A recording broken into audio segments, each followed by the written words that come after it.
Now the third one, and this relates primarily to companies like Renault, where you've got new technology and you want to be sure that it can be used in the market profitably. And this is very closely related to the concept of empowering innovations on the prior slide. And that is that when you have a new technology, by going out to the customers in the larger circles, it makes it easier for new technology to take root.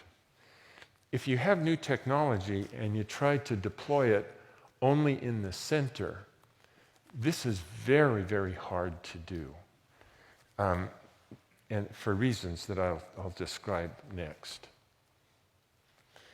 Now, one of the most important transitions in technology in the history of our modern world is the transition from vacuum tubes to transistors.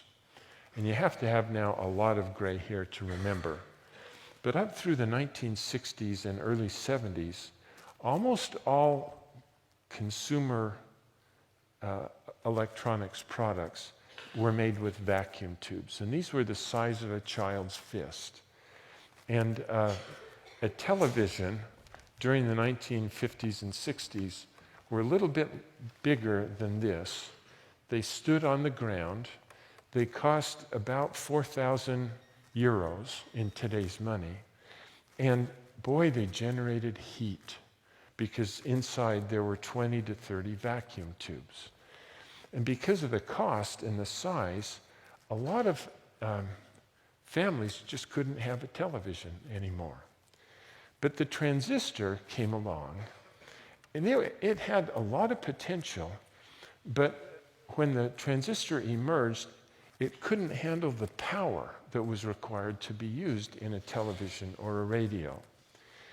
Every one of the companies that made these products with vacuum tubes saw the potential in the transistor, and so they took a license from Bell Laboratories, but they carried their license into their market back there and framed it as a technological problem.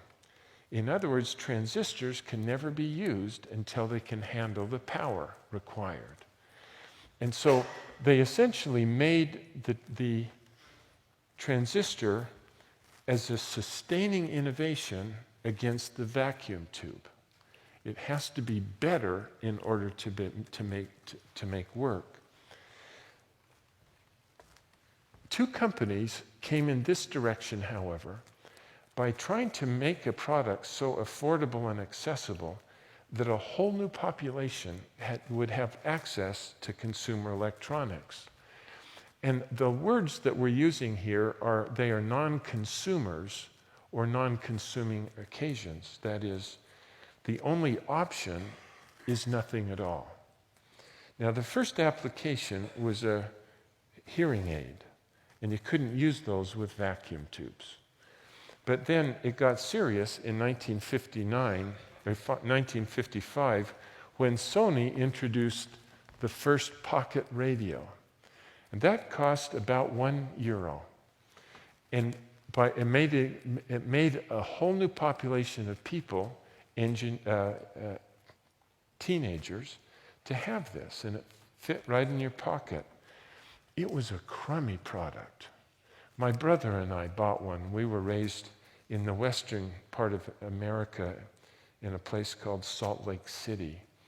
And we had to face west to the Great Salt Lake to get reception.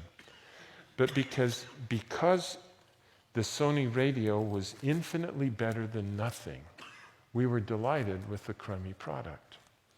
And then in 1959, Sony introduced the world's first portable television. And it was a very limited product. But by making it so much more affordable and accessible, a whole new population of people had access to it. And so by the mid-1960s, there was a booming new market out here competing against non-consumption.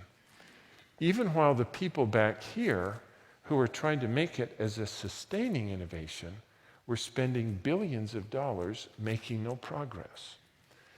And the people in the blue never felt any pain because these are all new customers.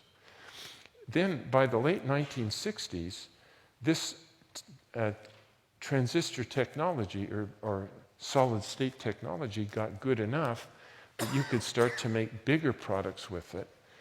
And through the early part of the 1970s, you just heard this sucking sound as the customers were taken from the core out here into the green space, and every one of the vacuum tube companies got vaporized.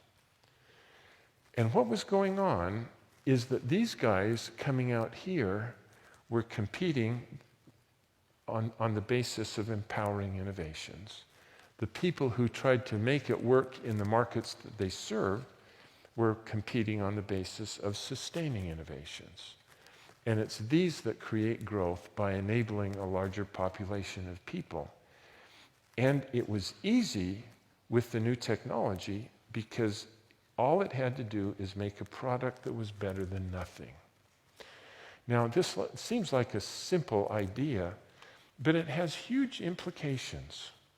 So think about all of the money that in Europe, your nations, your governments have spent trying to make green energy viable. Well, let's just take one of those, solar energy. In order for solar energy to be viable in Europe, solar electricity has to be competitive enough with power that you get over the grid. This is actually a very difficult problem because we have clouds that get in the way. Night happens at least once every day. And for electricity to become reliable enough that its solar energy works in competition with electricity generated and distributed over the grid, it's a pipe dream to think that solar energy will ever be good enough. People predict that in 7 years, solar energy will be cost competitive with electricity generated over the grid. But we have been 7 years away from cost competitiveness for 45 years. And we're still 7 years away. And it works because our governments subsidize, and then subsidize, and then subsidize, and then subsidize, thinking that the new technology has to become comparable to the old technology, just like we thought that the transistor has to be good enough to compete against the vacuum tube. Well, in the midst of all of this confusion, our daughter Anne served as a missionary for the Mormon Church in Mongolia for a couple of years. And after Anne finished her service there, she invited our family to go there, and Anne offered to give us a tour of Mongolia. And while we were in the capital city of Ulaanbaatar, she took us to this open-air bazaar.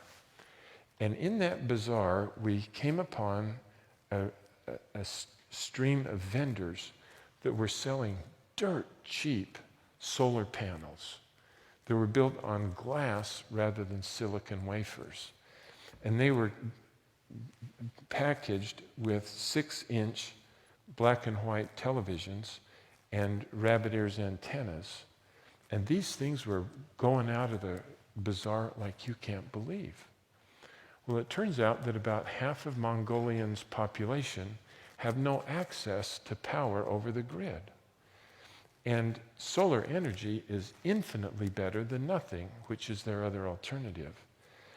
Amongst half of Mongolia's population and the 2 billion people in Africa and South Asia who don't have access to power over the grid, solar electricity is a booming business, unsubsidized. And my sense is that whether green energy works or not in Europe and North America won't come from massive investments in our laboratories or in subsidies, but rather competing against non-consumption in the emerging world is where it will come from. And so that's the third point about being innovative successfully. And that is, we want to be sure that when we have a new technology, that whenever possible, we don't force it to compete on a sustaining innovation with the established approach. Because the only way it works is if it's better in every dimension than the prior technology. But if we deploy it to compete against non-consumption, then it's just a lot easier for new technology to get its roots.